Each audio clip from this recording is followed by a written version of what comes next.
Papakain tayo guys ng ng alagang aso nila. Kasi hindi na naasikaso kasi busy sa bukid. Habang nagbabakasyon tayo muna mag-asikaso nito. Yung kawawa din eh. Get. Yan. Kawawa din ang mga doggy, kaya tayo na mag-asikaso. Okay?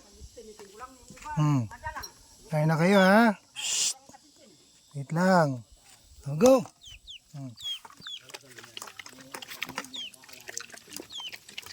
Shh.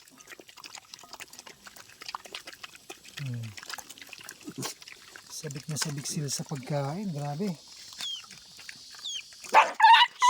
Eh.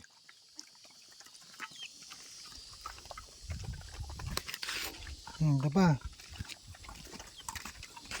Ito.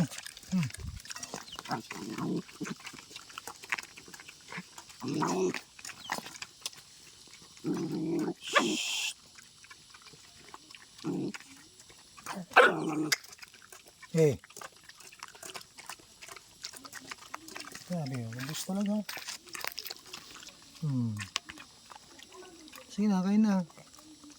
Kain na. Share na lang kayo. Dahil wala na.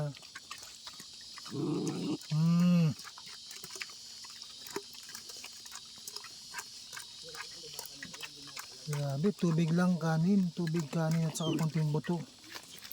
Pero ubos.